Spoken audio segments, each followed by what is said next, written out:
Okay, our next guest, Sunandra Hilliard, local artist. Here she comes. Wow,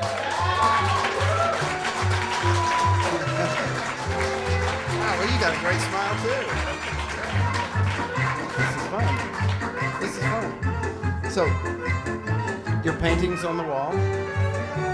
Tell us about yourself first, and then we'll talk about the paintings. All right, I'm an artist, obviously, and I was born into it because my father is a very classically trained artist too, so I was surrounded by it my whole life. And, Just a second. yeah, and so it's just something I picked up, and I've gone with it. It's expressive and keeps me sane. Keeps you sane, all right. Do you have a rhythm to your painting? I mean, do you paint daily? Do you have any sort of formal, put yourself on a discipline, or is it? I do. It's an obsession, and the more I get into it, the more obsessed I get with it. So I paint almost every day into the evening, 8 o'clock till 2 o'clock in the morning most of the times. That's good. So you don't limit yourself just to inspiration? No, I'm always inspired. Even when I'm in a bad mood or something, and then the paintings just come out darker, and I'm in a great mood, and they have a different theme. So it's basically based on my emotions and how I feel about everything around me, and I just kind of incorporate all that together and let it carry itself. Are you lucky enough to have to keep a good portion of your works to where you can see the change in mood and development of emotion over the years? Yeah. And at first I was kind of like, I paint it changes always, but now it's like I can look back on everything and I see my style in it and how it progresses, and it excites me and it motivates me on its own. So. To improve. Yeah. Excellent. Okay. Talk to us about what's on the wall. This first painting, a lot of times when I paint, I've taken a lot of ideas in physics and science and stuff, and frequencies and vibrations and stuff. So a lot of the things that I paint reflect that, because it's about energy and the movement of energy and the mood.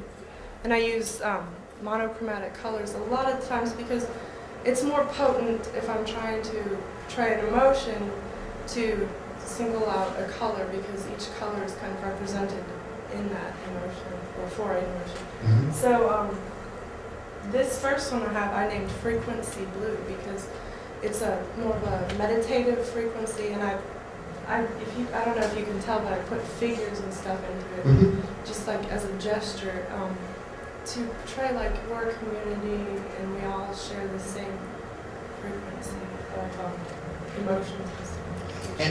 And at the same time, it's a little obscured. I mean, it's not a little, but it's obscured, and but still the emotion, the blue feeling, is kind of cool and soothing in a way.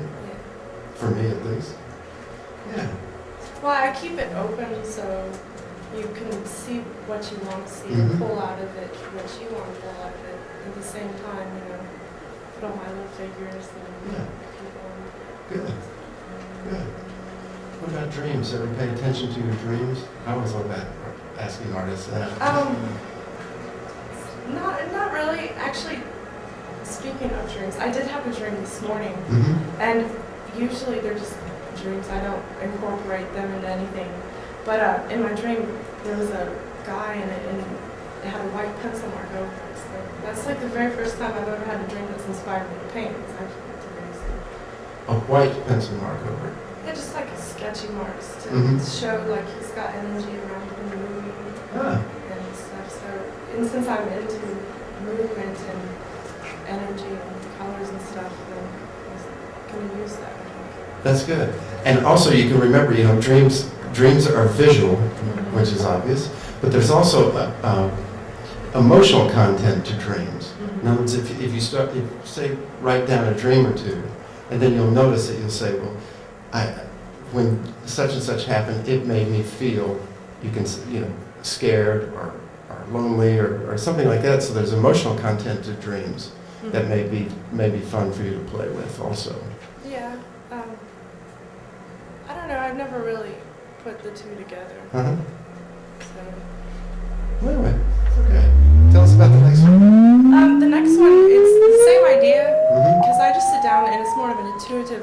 where I just start painting with a very energetic on and off of the paintbrush and my hand stuff.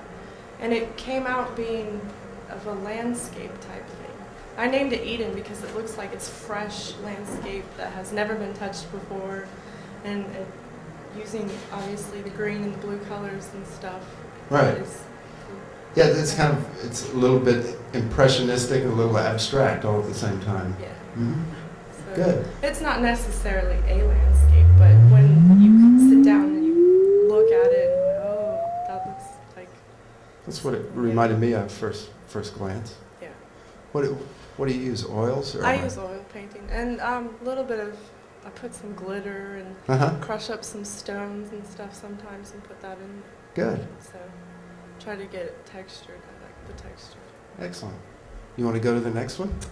The next one I named Point of Origin. Okay. And I get a lot into like philosophies of thought and stuff like that, and that one really hits on that because life is based on your opinion and your viewpoints, and everybody has a different viewpoint, and so I have all these little points where they're intersecting lines, and where those lines intersect, that's where like a thought is manifested or something. So, and there's billions of them out in the world, and Mm-hmm. so that's just kind of a reflection of that, and there's just so many avenues and so many dimensions of looking at things. Good.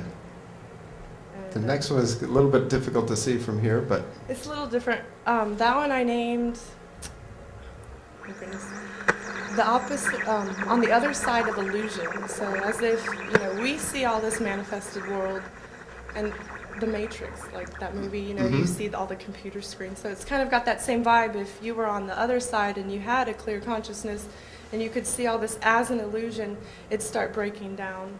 And that's why I have like this dark hall at the end, because if you think about energy, we have an electric and magnetic fields that create our density here. So on the electric side, you're seeing the magnetic side, which is the darkness or whatever. So they're looking from the other side here, good.